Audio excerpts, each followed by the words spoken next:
What's up, Totem Pole Nation? This is Lambo and Matt's World of Sports. Today's installment, we will be getting into our reactions of the NCAA Week 10 slate. The staff-changing drama going on over in USC as they drop another game, and then what's going on with the process of Colorado. Also, some staff changes being made there as well. If you want to support the boys, we've got our website in the ticker. Get some merch, affordable and comfortable, as always. Like, comment, subscribe. Thank you very much to Sideline Sports Network and Totem Pole as a whole. Thank you guys very much. Let's get into it.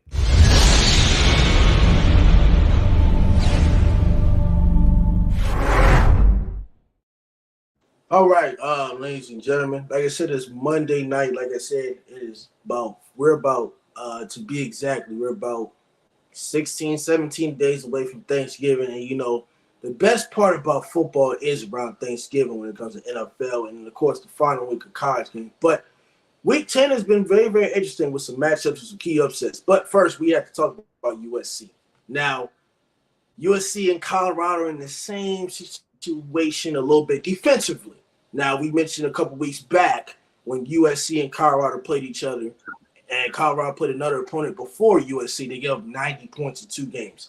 This team gave up 101 points in 2 games. 101.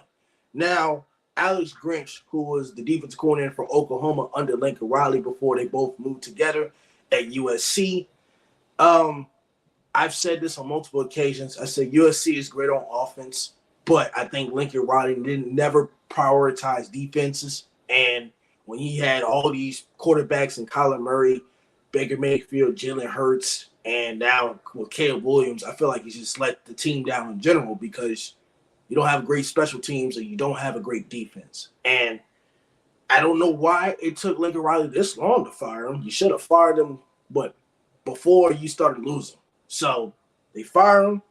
But the defense wasn't great at Oklahoma. I mean, they allowed 34.5 points per game. It was basically bottom 30 in the country. In nearly every statistical category, including 120th in rushing defense and 107th in the pass, and you still had a job for this long? I mean, Jesus Christ. So Sean Nua will be the linebacker. He named D-line coach Sean Nua and linebackers coach Brian Odom as co-defensive coordinators for the rest of the season. This all kind of started going back to last year when they gave up 47 points to Utah, I think in the first game before they played again in the Pac-12 championship. They allowed 49. And then when they allowed 46 points to a team named Tulane. Now, Tulane is a great organization. They lost 1 game this year. I think they might be undefeated, but it just came to a point where, they're buddies. I get it. You stand by your friend, but it just came to a business decision like, look, you gave up 52 to Washington. You're not winning games, and you're 7-3, surprisingly. That knocks you off possibly for the Pac-12 championship. Somebody else is going to go up there. It's probably going to be Utah, Washington, Oregon, whoever is going to play. But what are your thoughts on this? Will USC be – they're relevant, but with the firing and with the changes, did they make them too late? And for the future – does this help them as far as possibly being a contender for a college football playoff? Because we talked about it every time. Like, Lincoln Riley is a great coach. I'm not doubting the offense. His defense has been the issue for the past 5 years, and now he wants to make adjustments. Was he hard-headed?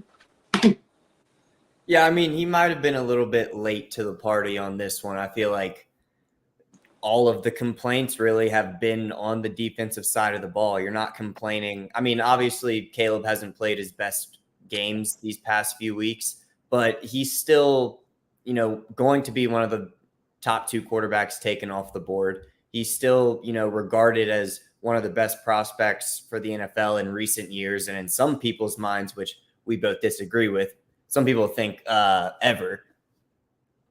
We're not on that boat, but the USC offense, I'm assuming after Caleb's departure, is going to be on the similar trajectory as where the Oklahoma offense was when they went from quarterback to quarterback to quarterback. of just great play, being able to get the offense rolling, and Heisman caliber play. So I don't know if they'll have a Heisman caliber quarterback next year, but the offense will not be the issue. The defense has been the issue since he was at Oklahoma. And I think in this case, starting fresh, new coordinator, they haven't really hammered defense in recent recruiting classes. So maybe just a new intensity, a new perspective on things will help. But like we've mentioned 100 times, this has been Lincoln Riley's Achilles heel. It has been the issue that his teams run into year in, year out. So yeah, a new perspective on things, elevation of analysts to position coaches.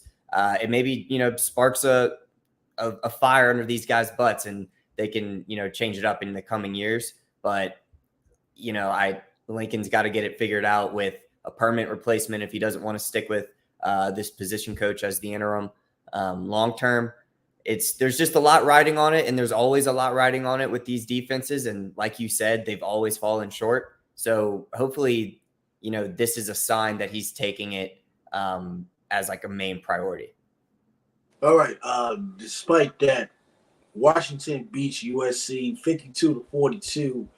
With USC not scoring any points in the fourth quarter is not good. But also, when you mentioned defense, you gave up 28 points in the second quarter, which that's not good.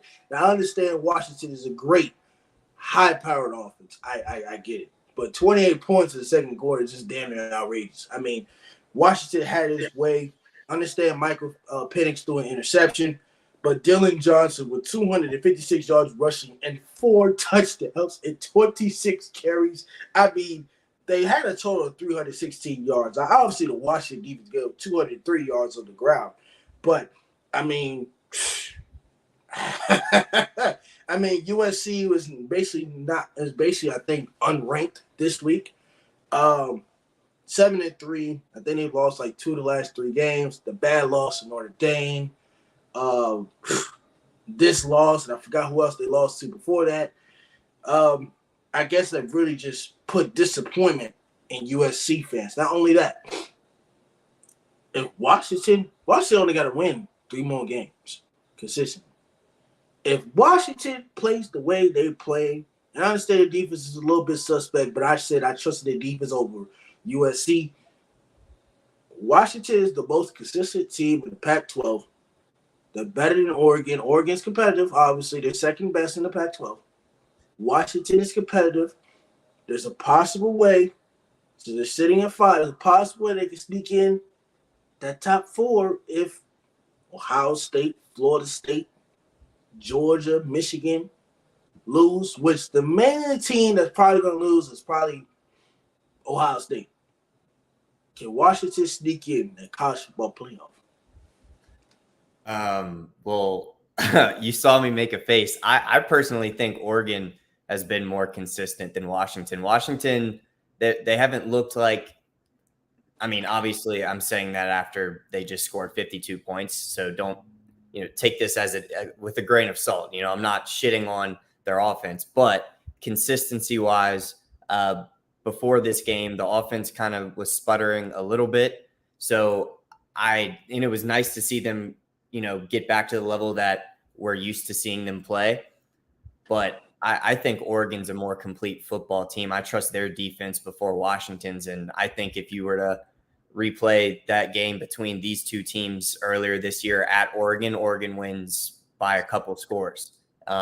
So again, I know Washington just scored 52 points, and I know in the head-to-head matchup, Washington beat Oregon, but I personally think that Oregon's going to have a better shot at, getting into that 4 spot if one of those teams lose.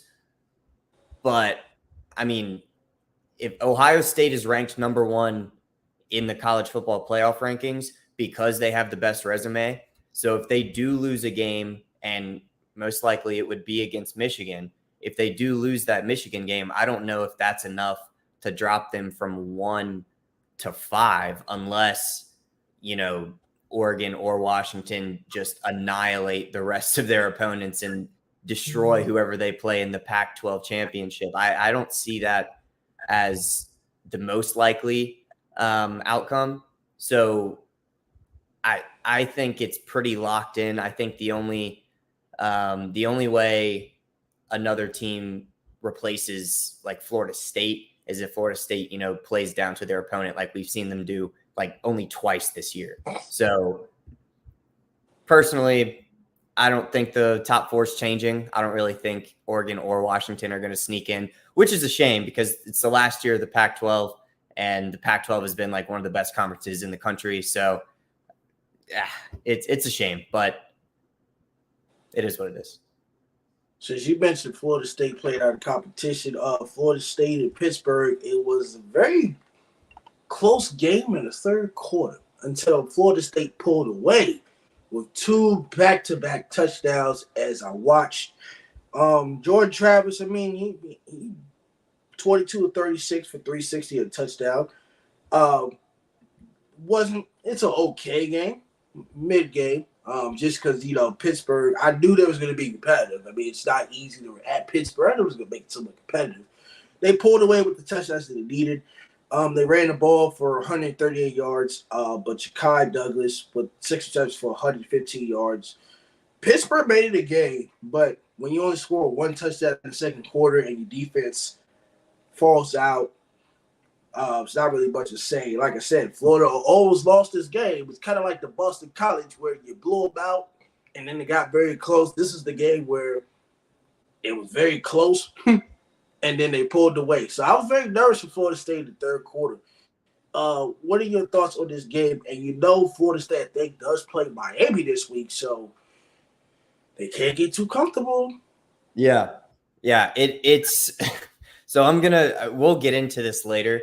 But from a Virginia Tech perspective, this just pisses me off so much because, first off, Pitt beat Louisville, and we just got our asses whooped against Louisville. Like I stopped watching. I was in D.C., and I was keeping up with it on my phone until we got back to the apartment. Got back to the apartment at halftime. I watched half of the third quarter of that game, and I just turned it off. I was like, this is easily the worst football I've ever watched Virginia Tech play. So to have that team that we played against with better pieces, because they were down a few guys, lose to a Pitt team that we just wiped out. And then seeing Pitt play an extremely competitive game until like the third quarter, against Florida State, another team that we got whooped in the second half. Like we were within 5. We were within 5 at half or in the third quarter. And then they just pulled away. So to see a team that we bent over and spanked play this competitively against 2 teams that we have gotten embarrassed by is infuriating. We will get into that later in the analysis of that game, even though there's not much to analyze. But from a Florida State perspective, I was very nervous for them. I was also nervous because they were in my parlay, and I needed it. And it was scary. I don't know why this team plays down to the competition. Like they're slow some games. Some games they wake up in the second quarter and they just go. And this was, not really that game. Yeah, I agree, and I lost my prize picks for at least $100 because I predicted Kyron Jones to throw for 200 yards. He only hit there to 70 yards. At least get some garbage yards, but we will get into that later. I will rate on that later. The game we got to get into is Missouri and Georgia. Now, this is a very close game until the fourth quarter. Now, I think it was a certain call. I'm not sure what it was. I was flipping back and forth. It was 21-24 at one point in the game. But Georgia pulled away because of that interception off the screen pass, which almost led to a pick 6. And then, of course, Georgia pulled away. Like I said, Missouri has played Georgia competitively the last 2 years. Now, Missouri is 7-2. Last year, they were worse than 7-2. I like Brady Cook, but he just had 2 crucial interceptions. But this team with Cody Schrader at running back, they were able to run for a combined of 151 yards as a team on a Georgia defense, which is very unrare that you run the ball that for 150 plus yards against a Georgia defense. Now I understand, Georgia's not perfect on defense. We don't expect it to be top notch perfect, but just the resume, the defense that Kirby Smart has bought. Carson Beck, he played a perfect game. No interceptions, obviously, but there was some struggles. They ran the ball for 131 yards combined. They threw when they needed to throw it, but it just came to a point where both teams were competitive, and Georgia just knows how to pull away just based off experience. I like Missouri. I think there will be – I'm not going to lie. I think Missouri better than damn LSU, even though LSU has beat them. I'm taking Missouri over LSU. Why is Georgia number 2 and Ohio State number 1? Do you think it's just because of the name? Resume. No, it's resume.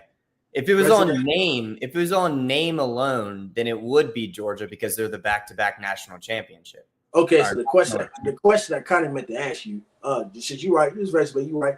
The question I meant to ask you is, do you think Georgia should be at number 2 or number 1? I understand Georgia they ain't play nobody either. Ohio State ain't really played nobody either, except Notre Dame, but Notre Dame kind of fell off, but I ran on that later. You think Georgia should be number 2 despite them being the defending champs? Yeah. I think this is what we've been saying, or what I've been saying at least since we've been talking about college football after a few weeks of play and being able to actually see these teams. I thought at first that it was Michigan that would be the best team, but when you look at their schedule, they really haven't played anybody. So on the eye test, yes, Michigan has looked like the best team, but also they haven't played anybody, so the eye test can only get you so far. And then when it comes to resume, that's easily Penn State. Ohio State, because they've got a great win against Penn State. They've got another great win. It's slipping my mind right now, which is embarrassing because this is my whole point. But I'll bring that up in a second. It's just the teams that Ohio State has played and handled, I think, is what puts them up there. The Notre Dame win is big. The Penn State win is big. And, Michigan doesn't have that. Georgia doesn't have that. They don't have 2 ranked or 2 top 10 wins on the season like Ohio State does. So I think going off of resume, it would have to be Ohio State. All right, next game, Kansas State versus Texas. We both went our separate ways in this one, but I was saying, and you were probably watching as you were on vacation, I was like, okay, Texas is blowing them out. 27, it was like 21, 27-0. Kansas State scores 16 points in the fourth quarter. I'm like, oh, Kansas State coming back now. Kansas State, Will Howard, they coming back.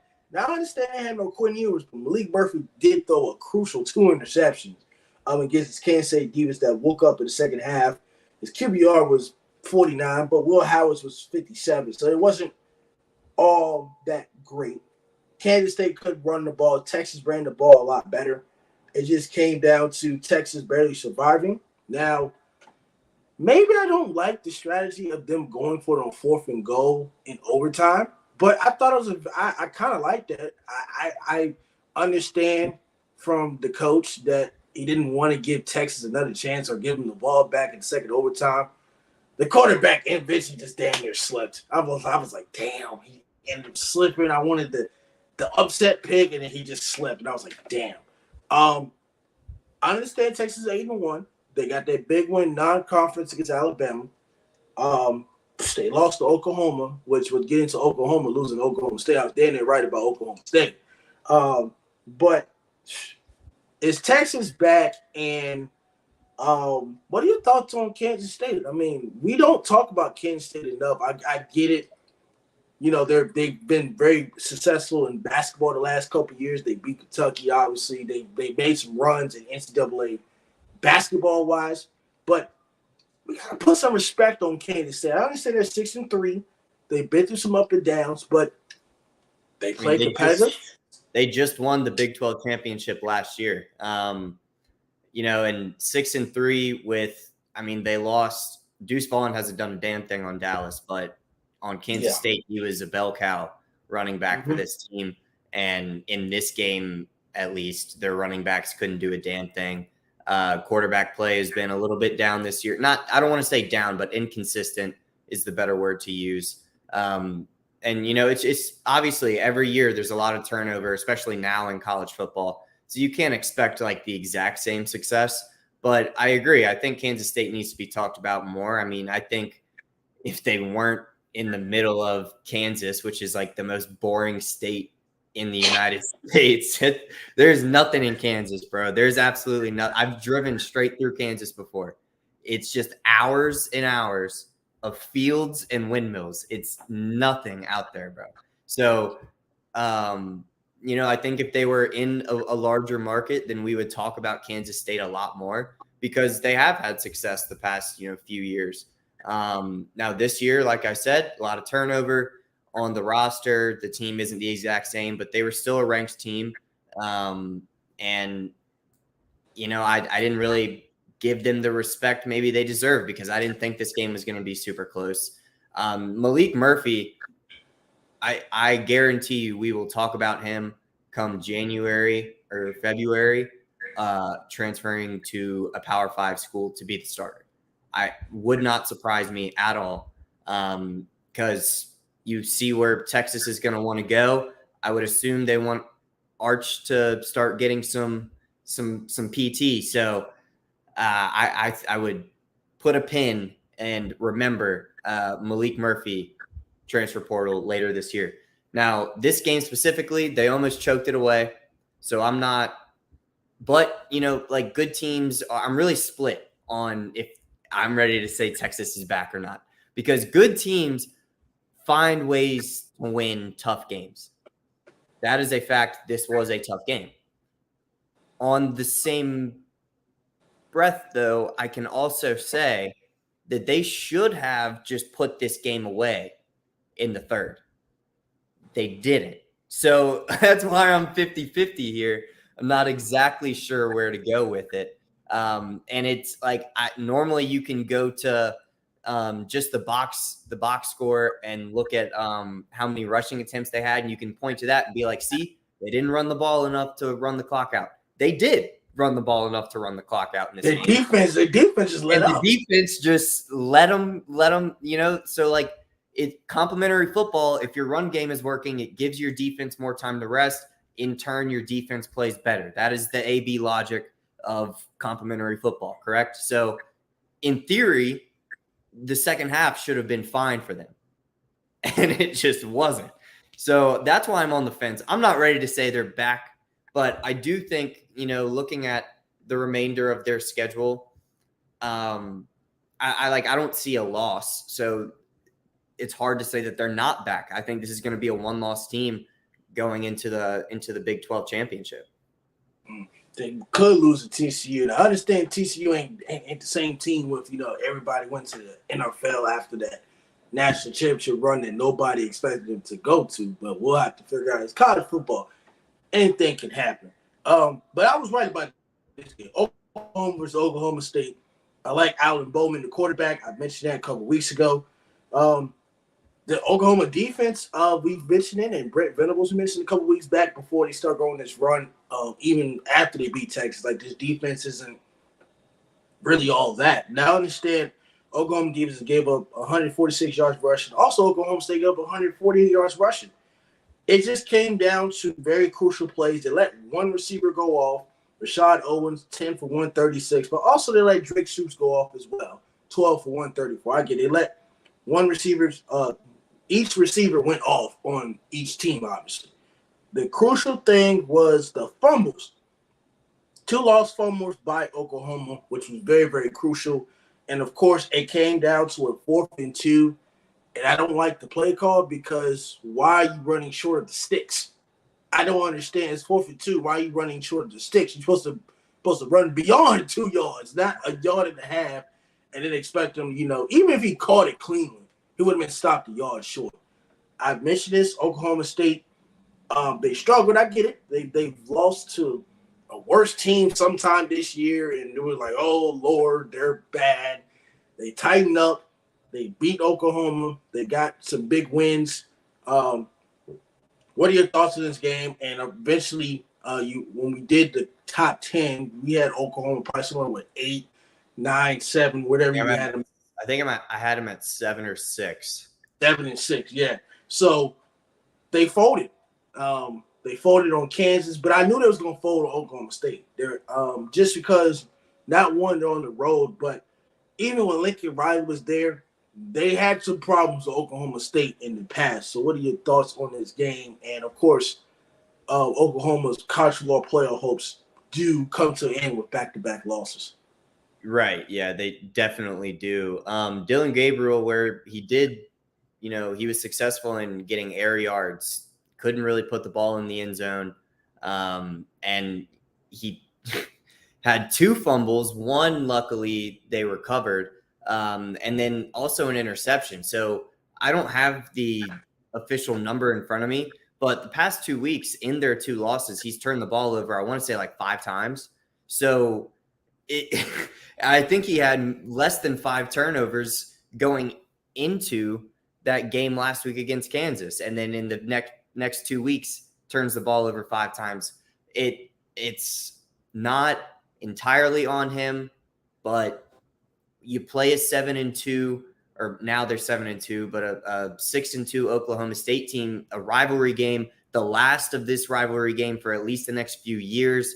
You knew that they were going to come out juiced up, and Oklahoma just got punched in the mouth.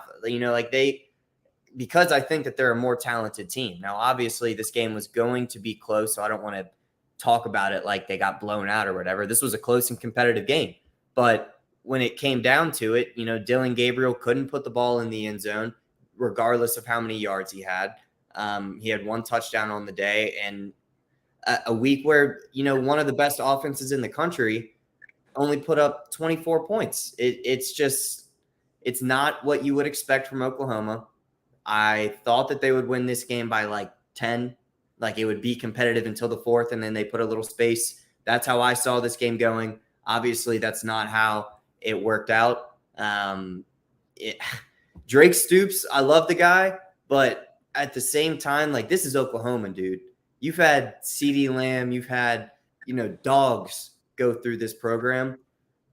I'm not shitting on Drake Stoops. He's a great receiver, but you need Oklahoma like receivers in there. You know what I'm saying? Like, you need NFL guys in this offense. So I don't want to just entirely put it on Dylan and say that he's, he was too inefficient to win the game, because he really wasn't. But it's just, I don't think this surrounding cast is the same of what we're used to with Oklahoma. And I think I was letting stats determine my thoughts a little bit too much when it came to this team. All right, this game, Jimbo Fisher I think it could be his last year. A&M is 5-4, 3-3 the conference, but Ole Miss is probably the most consistent team in the SEC. They are better than LSU. They only lost to Alabama. Again, they only lost to Alabama, so Alabama's the same record, obviously. Jackson Dart, great. Max Johnson played okay with 1 pick. It's just the A&M defense is just not the problem. Now, I understand both defenses didn't play great. It was 38-35. But this A&M defense has been a little more suspect than the Ole Miss defense. But you let Trey Harris go off for 11 for 213 and a touchdown. Texas A&M had Jahad Walker at 8 for 100.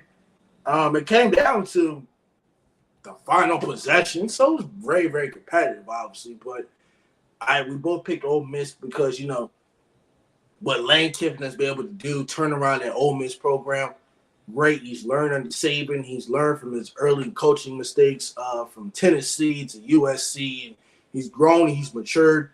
He pulled the Nick Saban in the college game day with Pat McAfee and all. He pulled the Nick Saban. He was like, I'm supposed to go for LSU, but go Tigers. So he pulled the little rat poison. So he learned something from Nick Saban. So he doesn't buy into the rat poison. Jackson Dart, he could come out the draft this year, next year. I mean, I like this quarterback. He's consistent.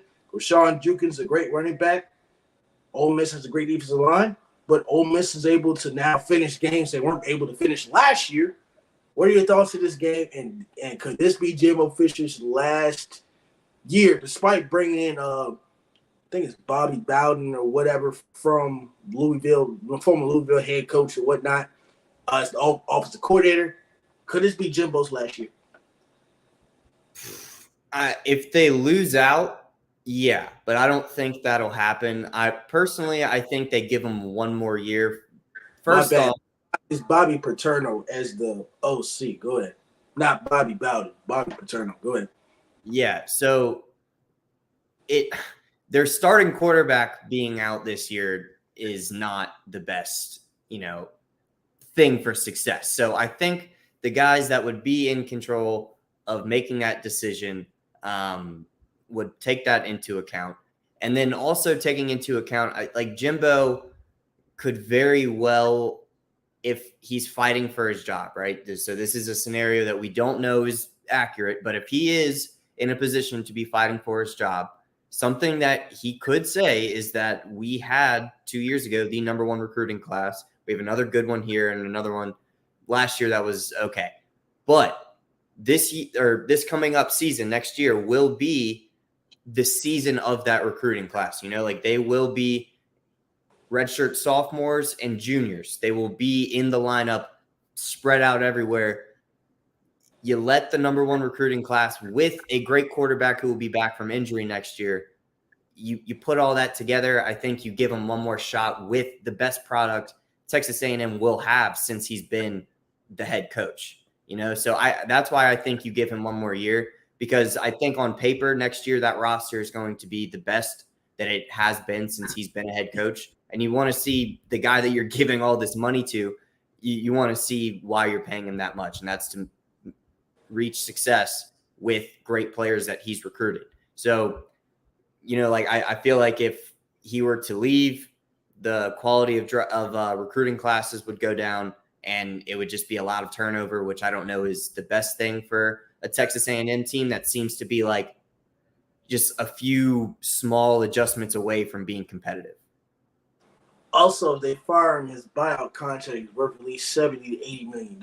So that buyout would be very, very hefty for A&M and whatnot. This kind of the same similar relation with the Raiders. You got John Gruden at $140 million or something, or $60 million, whatever the amount of money is John Gruden, and you still got to pay McDaniels about $40 million. So you can't pull the plug yet, but we just expected A&M with that recruiting class to play up to expectations, and disappointingly, their best record was in 2020 when they went 9-1. I thought that was the best A&M team that I've seen from Fisher, but I don't know. I guess I'm just too impatient. Now, Ohio State, Rutgers, the reason why I'm talking about this game, because I thought Rutgers made a competitive game. People on Twitter are insane. They're like, oh, they're up 9-7 on Ohio State.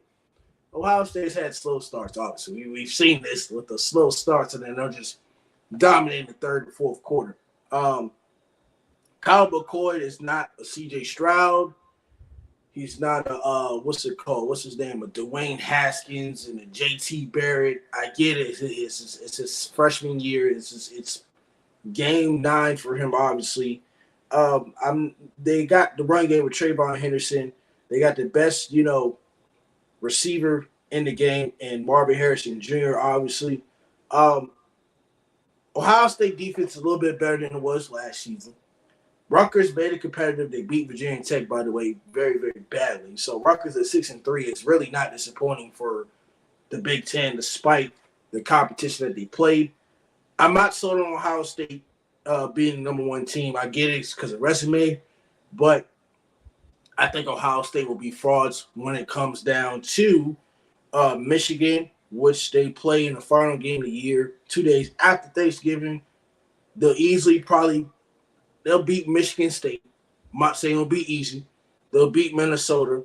But I think when it comes to Michigan is a complete and better team. And Michigan will beat them for the third year in a row. What are your thoughts on this game? Go ahead. What's your thoughts on this game?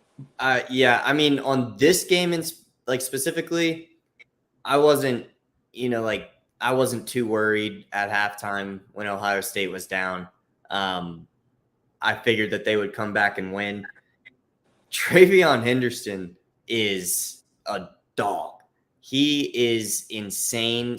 And it's not just on the ground. He caught 5 balls for 80 yards as well, along with 65 on a catch.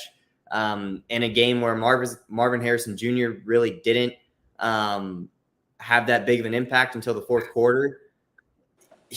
You didn't have to. Trevion Henderson was doing everything, and I'm with you. Kyle McCord isn't the QB that I think we've seen flashes of this year.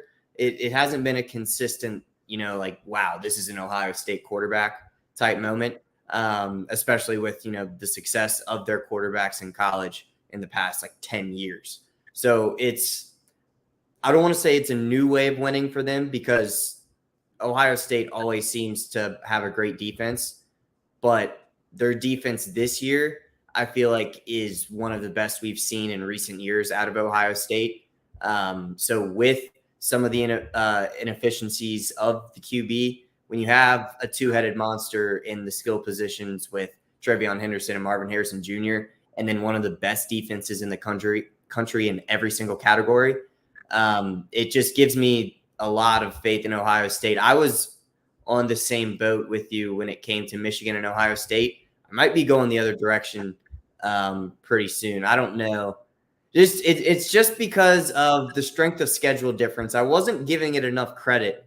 Ohio State has played a more competitive schedule, and that's not a debate at all than Michigan. So, and I don't see Ohio State as leaps and bounds better than Michigan, because Michigan also has one of the best defenses in the country, and I would take their quarterback before I would take McCord and Ohio State. So, I think it'll be a competitive game, but I think I'm pretty close to making a switch when it comes to that.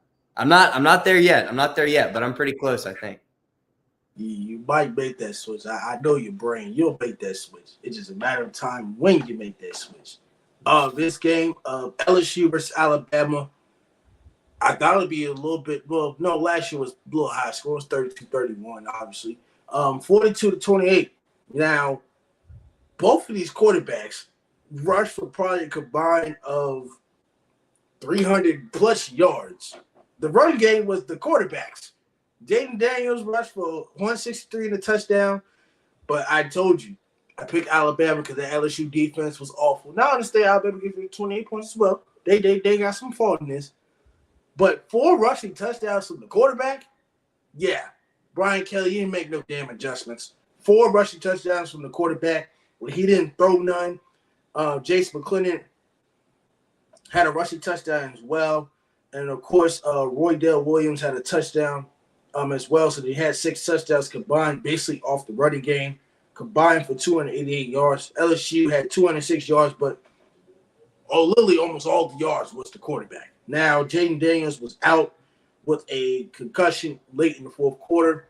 LSU fans want to be like, the only way you beat is because you hurt our quarterback. So all this petty nonsense, you have to stop. It was a great hit. It was a tackle football hit. He didn't hit you upside the head unexpectedly. Malik Neighbors went off 10 for 171. Alabama didn't really have an answer for him. It just came down to a point where LSU had the turnovers and Alabama really didn't have any turnovers. So it comes out of these games, this competition, that whoever turns the ball over is going to lose this game. LSU turned the ball over. Alabama was just better. Jalen Monroe, I know we weren't really sold on him the first couple of weeks. I said, okay, he's very inconsistent. You weren't really sold on the offensive line when you picked Ole Miss to beat them, but obviously they gotten better since the Ole Miss game. They got a little bit better. Jalen Monroe is the guy going forward. Tyler Buckner from Notre Dame's ass. I've said that multiple times. He will never be the starter. He only there because Tommy Reed's the offensive coordinator. That's the only relationship that they have. Alabama is back. I believe Alabama can win out.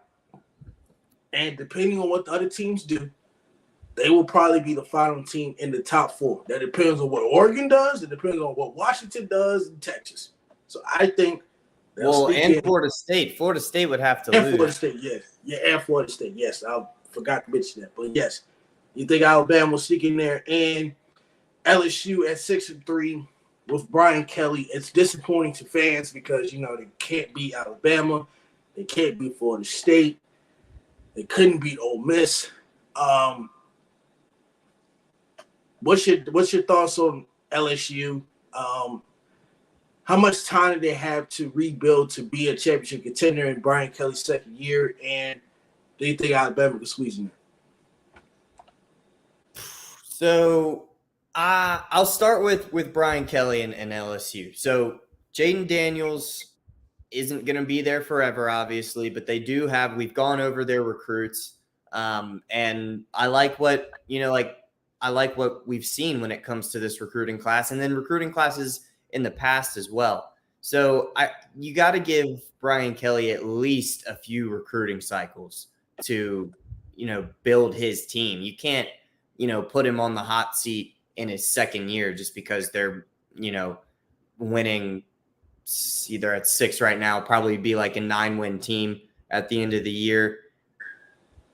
You can't put too much pressure on him right now, I think, when it comes to losing his job, just because we haven't given him any time to build his program, which is a very different thing to do today because you have the transfer portal and stuff. So we'll see how effective he is in that. But I think both of us would trust his track record when it comes to both of those fields in putting together good teams. So I think you give him, a few more years for sure to, get his recruits, get his transfers, and hopefully see the team that he's got in his vision, if not next year, in a couple years after that. When it comes to Bama being able to sneak in,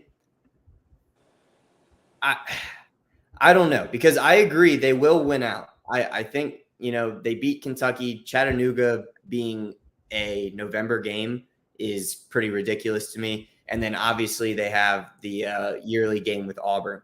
So I think that they go 3-0 in that.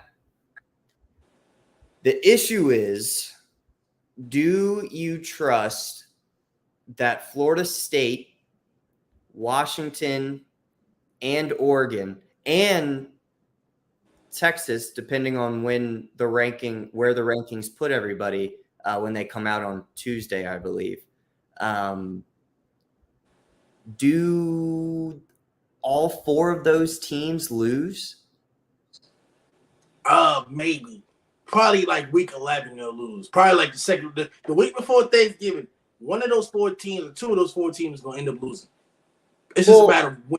Yeah, but even if 2 of them lose, Bama has to jump. And it's not like Bama is playing a crazy schedule to close out the year where their performance is going to, hold more weight than certain other teams. Other teams have harder games remaining in their schedule than they do. So, especially both Pac-12 teams are playing conference games to close out the year, and one of them will be in the Pac-12 championship. So you look at the quality of games that are being played by these other teams. I could see if Florida State loses a game, the ACC championship isn't going to hold as much weight as, say, the Pac-12 championship, just because, they'll most likely be playing Louisville, who is a very good team, but I would take both Washington and Oregon before Louisville, obviously. So, I think that conference championship holds more weight, and then probably not the Big 12, looking at how that conference is kind of fallen apart a little bit outside of Texas. So I think their main competition are these Pac-12 schools, and I don't know if I trust both of them will lose to be able to sneak in there. Florida State would also have to lose as well. So, and I don't know if they will. So I can see it. I think if there is a team to do it that's between the 7 to 10 area, it will be Bama, but that is a major if. I do agree. Here's a major if in this as well. Notre Dame loses to Clemson, and with all the injuries Clemson has, which is I'm not making this excuse, no Will Shipley, we got our ass whooped. I don't know what the hell happened in this game. He ran for 186 yards and 2 touchdowns. these rushing yards was, 16 yards and negative, of course. Cade Klubnik took some sacks. Cade Klubnik didn't play his best game. Sam Hartman has had 7 turnovers in 3 games. He went the whole year without throwing a pick. And then all of a sudden, like ever since against Louisville, he's turned the ball over. And in this game, we're on the verge of coming back. Sam Hartman admitted he played a bad game, which I respect that he took command to say, hey, it's my fault. Obviously, yeah, he threw 7 interceptions in 2 games, or 3, which is not very good. You only had like 1 or 2 the whole year, and then now you have maybe 8 interceptions of the year. They stopped running the ball. I don't understand why they stopped running the ball. I mean, they couldn't stop Audrey Estime in the first quarter, so I guess we got away from the run game. Our wide receiver game, our pass game was god awful. My God. You're telling me you can't get the ball to Chris Tyree? Well, thank Chris Tyree for the fumbling, the muffing, the punt. Oh my God. I could rant about this for an hour. But Notre Dame beat themselves. Clemson took advantage of turnovers, and I'm not saying – I know we said Clemson's not great, but I don't know if we underestimated them or what, but we fell apart, and I thought Notre Dame could squeeze in maybe 10 wins. They can only win 9-3, and I think they lost a spot at the New Year's Bowl. What are your thoughts on this game? I don't think Clemson's that good this year, but I guess Dabo Sweeney listened to our podcast, and somebody from the Clemson University listened to your recruiting videos because it went up, but we shitted on Clemson so bad. And then Dabo came out with that speech talking about, you better put all your money on Clemson.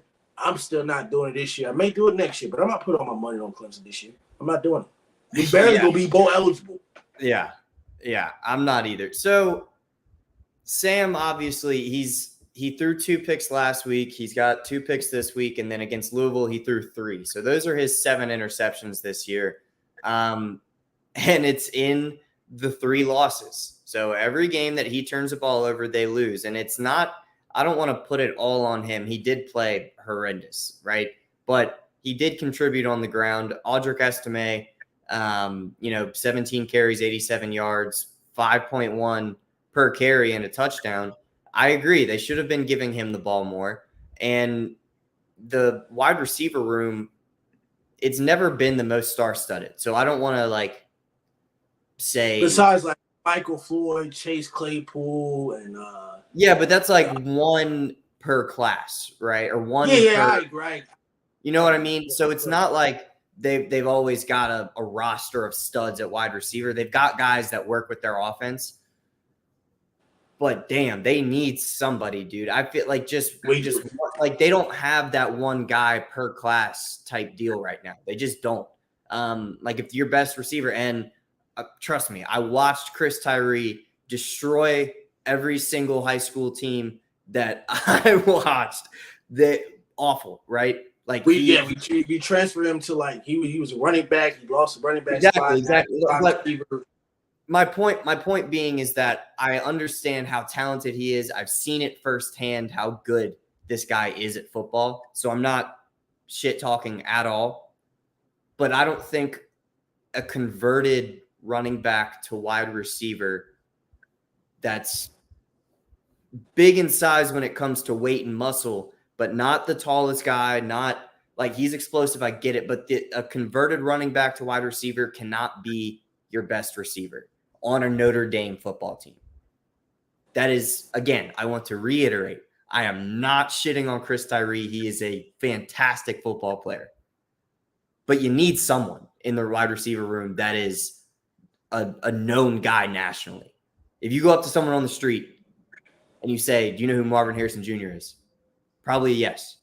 And I'm not saying you have to get one of the best receiving prospects of all time. But you go up to someone on the street and you say, do you know who Chris Tyree is? Unless you're in Chesterfield, Virginia, or in South Bend, Indiana, the answer is probably no. So that's my point. Notre Dame needs a guy in there to be that number 1 receiver. And it's unfortunate that Sam isn't, doing what we saw him do with lesser teams at Wake Forest, like we've seen him perform with worse talent on the field than he has right now. But again, I'm not putting it all on him because this defense, which was supposed to be one of the best in the country, just let Phil Maffa, who has had a great season. Maffa's been playing well all year, but just let him dominate on the run. And like they played great. The secondary played great. It's just the run defense as a whole was shit. And Sam gave them a lot of short fields, and it's just a recipe for disaster. First drive of the game was a 41-yard touchdown, and the second one was like 60 yards. And I'm like, my God. Yeah, like it was two big runs that kind of cost us the game right there. Right, exactly. And it wasn't like, I don't know, you got like one hand on him before he broke it for 40-something yards or whatever. It's not like he was breaking a bunch of tackles and stuff. He bounced off the guard. One dude tried to rip at him. He smacked his hand down and he went. So, like, it was just like no one was going to the ball as aggressively as you're used to seeing Notre Dame defense. The secondary was everywhere, so that's great for them.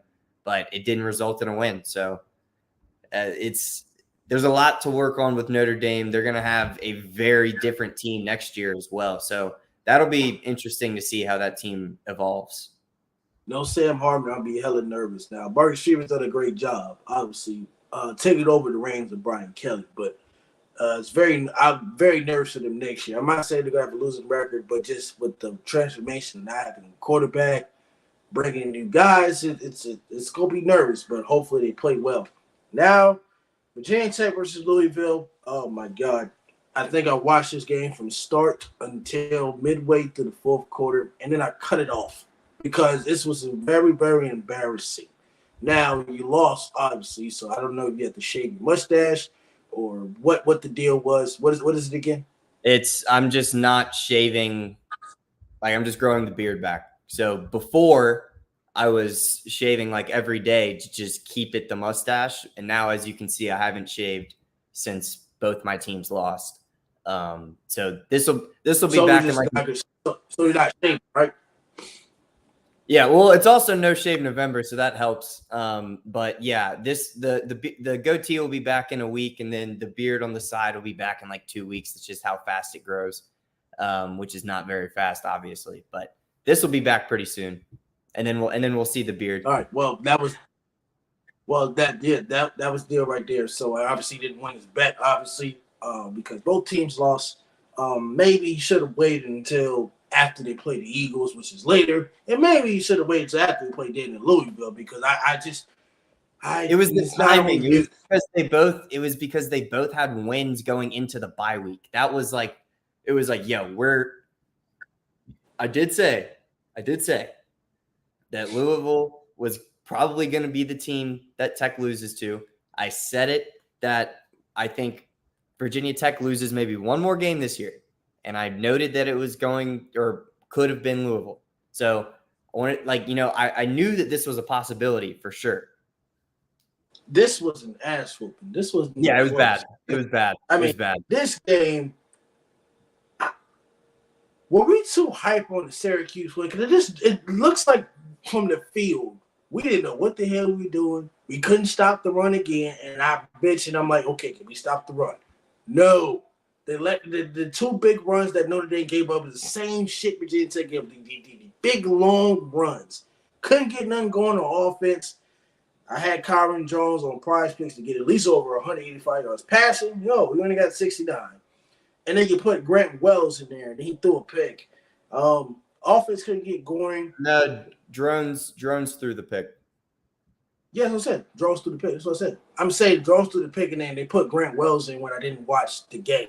Oh, right. And then Jack Plummer, they didn't do anything on the passing game. They ran the ball for 231 yards combined. Jack Plummer was on 11 of 12 for 141 yards and a touchdown. So they were more comfortable running the ball than throwing the ball against us, and that's what they did. It's embarrassing. I understand Virginia Tech's in a rebuild, but it's just the way they got their ass whooped is just very, very goddamn embarrassing. It's just how do we play Florida State so damn well, And then it's Louisville. It's like, oh, you just shit the bed. You just folded.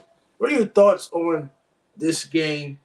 And I understand Virginia State's rebuilding, so I'm not saying fire Brett Pry. Although I like Brett Pry. He's better than Justin Fuente, obviously. But Louisville's a team that's not to be played with, but they lost to Pittsburgh. So I don't understand this dumbass scenario. That's what I was going on my little rant earlier about. Like, this just is infuriating. The offensive line looked so awful. Drones had, I would like to say, time to see his first reads, like first 3 steps of his route, and then he had to scramble every single play. There was no time to see any progression on any of the passing plays, and the offensive line in the run game was also shit.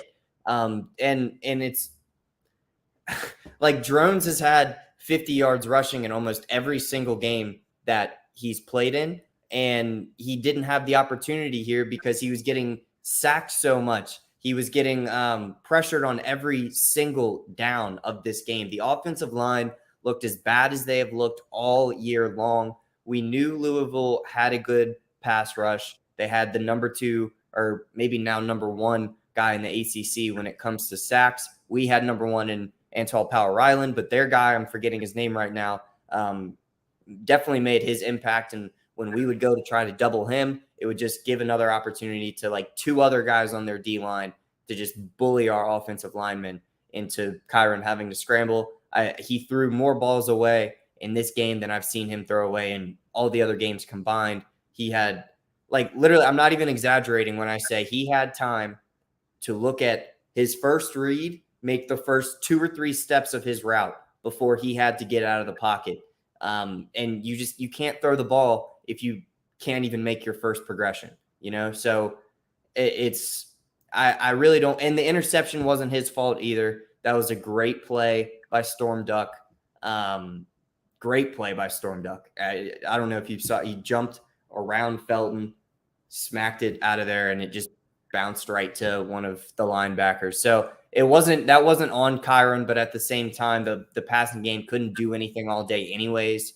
And then when it comes to the running game, like only 11 attempts for Tootin is not going to get it done, especially, him getting 5.5 yards a carry. But when you're down by as much as you're down, you can't give your running back 20 carries. You just can't do it. It would waste too much time. But at the same time, it's like, if we're just giving the ball back to them every 3 plays, why not run the ball a little bit more?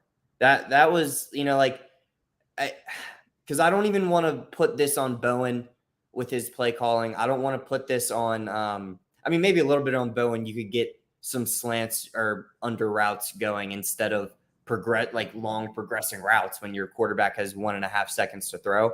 So there's a little bit on him, but I think as a whole, this was just a talent mismatch that we were not ready for. All right, final game, obviously. The process of Colorado, we didn't notice it probably until like kickoff or day before. Sean Lewis got demoted, and Pat Shermer is now calling plays. Former NFL head coach, former NFL offensive coordinator. He's been in the NFL for a while. Sean Lewis is still on the staff, but they made play call changes. It was time. Now, I wasn't shocked by this. I was shocked that it came out before the game, obviously, but Dion does it very quietly. It's not like, it was national news until I guess somebody asked him or told him or whatnot. And he told him, let's not bash the man. Now, I'm not bashing him, obviously, but he came from Kent State. They had a losing record. He was a head coach to a fast-paced offense. Sean Lewis at Kent State. They had that fast-paced offense, but this game came down to the offensive line again. Shador got hurt again. He went into the locker room, got another injection. DJ Ualuge played great. They were able to run the ball with Damon Martinez. Now, I don't like the fact when I watched this game as Colorado gave them a penalty, and then they wanted to go for 2, and then they returned it for a touchdown.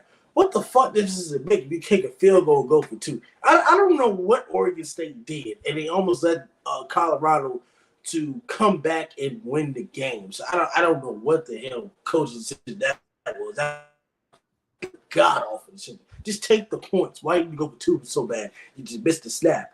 But going back to the changes, despite the struggles, I don't think Pat Sherman called it a very bad game. Now, I look bad on film, obviously, because the offensive line, we said, the offensive line is awful, but they still can't run the ball. They ran the ball for a total of -7 yards, or no, forget that. Probably like 15. I'm not going to count the sacks. I don't know why they count sacks on here for quarterbacks. Really stupid in my opinion. That's the stupidest thing in college football. It ruins stats. I fucking hate it. Oh, excuse me. So basically, I agree. So they ran the ball for what, 30 yards. Okay, ran the ball for 30 yards, and Shador running for his life. Travis Hunter was basically the main guy. Xavier Weaver had some flashes here and there. Colorado's dropped 4 of the last 5 games or lost 4 straight. Their last win was against Arizona State. The process in Colorado. Not really much to say about this game. Now, Oregon is 7-2 for the first. Oregon State is 7-2 for the first time since 2012. They're a very better team in the rebuild.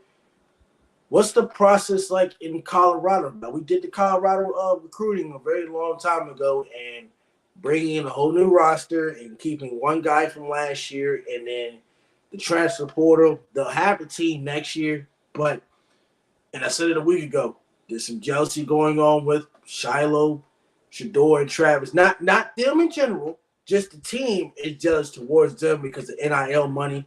And I'm going to say this, and I'm not disrespecting anybody, but I have a feeling that the jealousy is getting to a point that the offensive line don't want to block for them.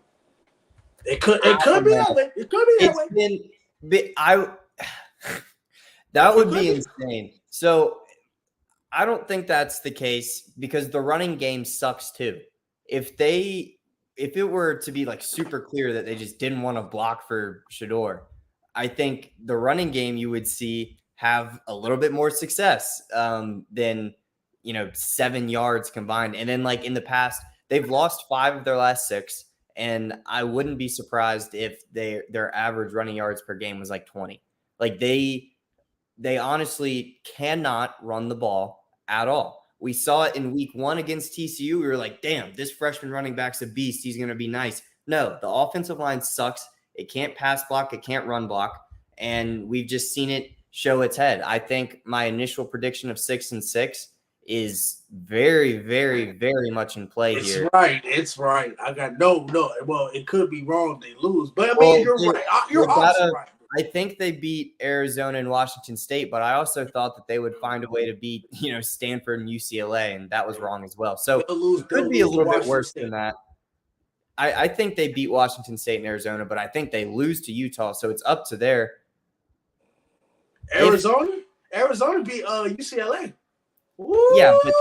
Yeah. I'm not saying that they're bad. I just I don't think that Colorado is as bad as they've been showing on the field. And I can't believe we're on opposite sides of this because it used to be the other way where I was having to check you about Colorado a little bit. I know. I checked myself a couple weeks ago when they damn near lost to USC or Stanford. I checked myself. They'll be all right. When they gave up the Stanford game. Yeah. So, it's rough. Shador, the headline was like, Shador got held in check in this game or whatever. He threw the ball like 65% for 250 yards and 2 touchdowns. If that's getting held in check, see you in the NFL. The dude's going to be a beast, right? So it's not him. And then you look at what Travis Hunter's done. Beast. Shiloh, great on defense. It's not basketball, though. You need more than a few star guys to make a team. And this is, a big reason why my initial prediction seemed down at the time and now is seeming to be a little bit more realistic is because, it's just because I didn't think that a group of 90 guys meeting each other for the first time, pretty much a staff that is coming together for, the first time for a lot of them. Some of them came from Dion. I get it. But it's just a collection of guys like that who in their own rights, their entire lives have been like the best athletes from their high school, in their town, everything. And then you come to a place where they're all grouped together. There's going to be some knocking of heads, right? It's just going to happen. And I thought it was a little unrealistic to think that a group of 90 guys that are meeting each other for the first time would be able to go out there and put up an 8-win season or whatever. So I do have faith that they'll get 6. But it's gonna come down to these last 3 weeks. When it comes to staff changes, I didn't really know who I'm going to be honest. I didn't really know who a lot of these guys were anyways. So I'm not going to put any input on if I think it's a good move or a bad move. I think it's a good move just because it's been stale. The team has been stale. The production has been stale. Get a new guy in there to make decisions. I don't think it can get worse. Like Shador is going to get his yards. That's just like getting held in check is 65% for 250 and 2 touchdowns. Shador is going to be fine. If the new guys that are making decisions can just make the team around these stars compete like we saw them compete the first 3 weeks in these last 3 weeks, I wouldn't put it past them to get that 6th win. But it's not going to be easy. I don't believe in the held in check stuff. I guess it's just a lot of hate towards. I thought that was stupid. There's a lot of hate. I don't agree with holding somebody in check. I mean, he didn't throw interceptions. Like he threw 5 interceptions. Yeah, we held him in check. I mean, you held the offensive line in check. I mean, everyone has done, which is not like a surprising thing. This offensive line is not good. That's been the conversation as well since like week 2, that this offensive line is not good. So this isn't anything new. It's not breaking news or anything that the offensive line sucks. And, I don't think that it's the most surprising thing in the world either that a group of 19 to 22-year-olds who all have, deservedly so, for a lot of them, like larger egos because they've been the guy basically their entire life until you got to Colorado, and now Prime is coaching like he's not a glitz and glamour coach in the locker room. Like on the outside, yeah, he's great at marketing, but on the inside, this dude's a hard ass football coach. He's old school. It's been very well documented how he likes to coach his teams. So yeah, maybe it was a shock to some guys and it's rubbing some guys the wrong way. We saw what Colorado was able to do in the transfer portal this past year. The recruiting class is not looking great so far. So the transfer portal is going to have to be emphasized again. And if there's anybody I trust in the transfer portal, it's Deion Sanders. So over Dabo Swinney. Yeah. I'll take anybody in the country over Dabo when it comes to the transfer portal. So when it's Deion, like this team is going to be around where I think the expectations were this year. And this season is already a win. All right. They could lose the last 3 games. They multiplied. They will. Maybe, but they multiplied their win total from last year by 4. Yep. It's positive progress. It's the same sentiment that I have towards Brent Pry over here at Virginia Tech. He took over a program that was in shambles, and it was way worse in Colorado than it was in Blacksburg. So, you have to give the coaches time to rebuild a completely destroyed program, Hold on. It was worse than what the 111 Colorado and the previous before. Colorado ain't been shit. Tech was better than Colorado was, but 2016. You said no. You said it was worse in Colorado than it was in Blacksburg. I was like, wait a minute now. We ain't heard. Yeah. I'm saying that Deion took over a much worse situation than Brent Pry did, but I'm sharing the same. I'm sharing the same sentiment with the both of them that. Like you have to give both of these guys time because they're taking over programs that in their day were nice. Like Colorado was nice in the 90s. They won a national championship. Virginia Tech, nice in the 90s, nice up until basically 2013.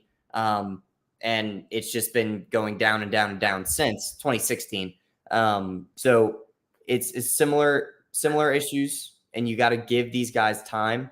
If you trust somebody more than Deion Sanders outside of Kirby Smart, Nick Saban, and maybe then that means you're on drugs. Yeah, that's what I mean. It's exactly my point. If you don't trust Deion when it comes to being able to recruit a group of men to come to a collective goal of becoming the best football team they can be, then you obviously have not been paying attention to anything that he has done since he has been a football coach. I've still got faith in him, but this year I think he's going to go as expected when it comes to it's just a little too early to crown these guys, the new kings of college football or anything. If you don't believe that, like I said, you're on drugs, alcohol, and I'm going to do the CNA. Stay off the weed. Duh. Yes. All right. That's it for all of college football. We're going to NFL next. The Patriots lose to the Commanders in the last minute. Get rid of Juju Smith-Schuster. The Cowboys lose to the Eagles. All you haters, Dak Prescott played a great game. Great game that I've seen. It's not on Dak Prescott. We got to stop the hate. And it's not on Dak Prescott. If you watch the game, it ain't on him. It's certain penalties that cost them the game. And the beef with Josh McDaniels, the details went deeper and deeper. I guess he got mad at Antonio Pierce for the 2007 Super Bowl loss, and it went into shambles. I'm mad about it too, but not really to this day. But I don't know. The disconnect, we'll talk about that next in Lambo and Matt's World Sports. Please like, comment, and subscribe. And, of course, for the merch, go to TotalPoleNation.com. We'll catch you in the next 5 minutes for all the NFL recap and the beef of Josh McDaniels. Go get your Michelob Ultra. By the way, you see the tank top and the hat. Go get your Michelob Ultra beer because it is the best beer in America. But we will catch you in the next 5 minutes for NFL. Y'all have a great night and take care of yourself.